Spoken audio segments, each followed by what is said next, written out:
sa bahay. Sir, lumabas na yung report ng mga kawakan natin sa nangyaring gulo sa Sagani, sir. Dalawang grupo naman nagkabarilan. Sino-sino mga yan? Grupo ng mga Mondragon, sir. Na-identify sa crime scene ng bangkay nila Divina ng Brando Mondragon. Hindi na Mondragon. Diba dati kasi mga nangyayatan yung nahuli ka? Yes, sir. Si Brando nag-express sa mga patiwalay ng mga kaya. Ang serious ang grupo.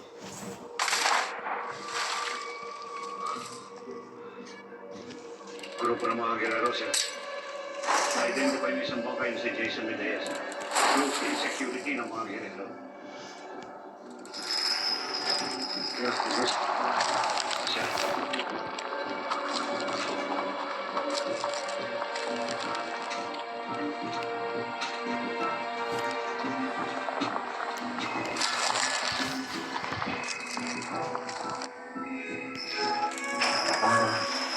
Vice, meron na sana kayong malaman. Pinapapatay ko ng mag-asawang Divina. Sa Vice, kasama sa napatay sa shootout yung closet security niya raw. Kasi Jason Lea.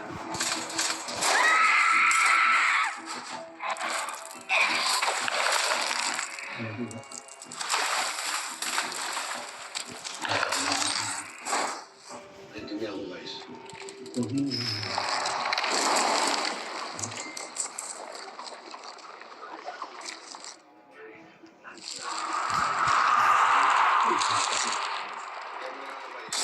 Papapulong ko lahat ng records ng nangyaring insidente ngayong araw.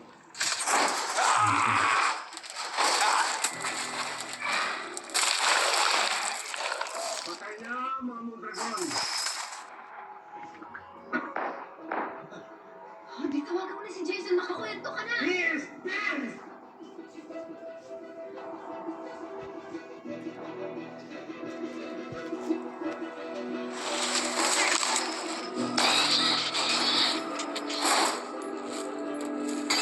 Papatay siya. Ito. Ang bangkay niya. Ano ang mangyayari? Ang tagpo ng tao natin doon. Tayo na naman ang yaman.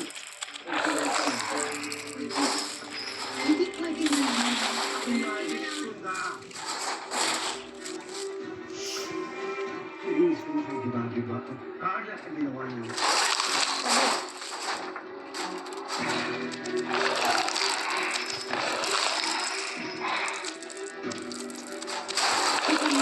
Kahit pa paano kahit isa man lang. Hatog-hatog na problema.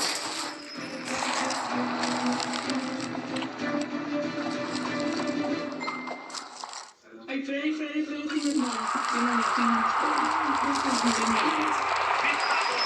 Sabi ko, mga kaibigan, nandito po tayo sa junkyard sa Alice kung saan natagpo ang patay itong kontrakto ng si Brando Mondragon.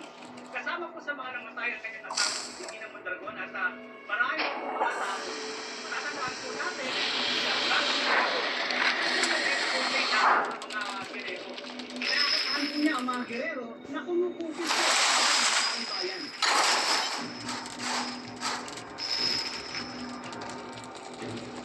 Vice. Mga kaibigan, ayon sa ito si Jason Medea. Si Jason Medea po sa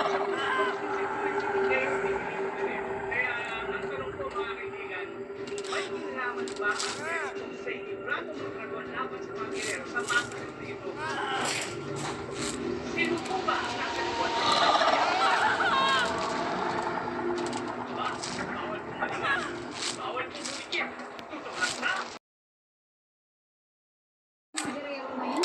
Lantaran na nilang iniisa-isa yung mga kalaban nila. Lumalakas na talaga ang totoo nila.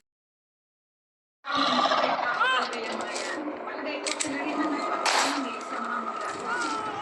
Ay, Fred, tayo na susunod. Kasi hindi tayo pwede panimulan ng loob. Gusto na lagi ng mga Guerrero. Kailangan mo ang magalit at masinsak. Hindi. Para nila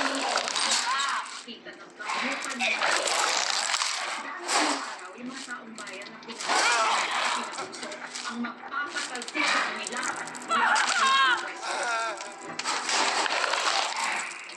Hina ako sa mga direkto.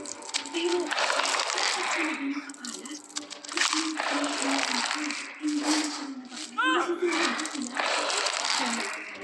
Kumiwalag sa mga direkto. Matagal na tayong tapat sa kanila. Tapat? Paano ka magiging tapat sa taong ganyan kasaluhin? Kakampi sa may isa. Tapos kinabukasan, papatayin ka. Ano ba nangyayari sa mga mundo? Alam niyo, tama si Luciano. Sa isang bagay ay tayo dapat maging tapat. Meron natin bilang politiko.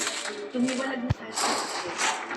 Sana ako, sa siguradong paglubog nila. Dahil ako, hindi.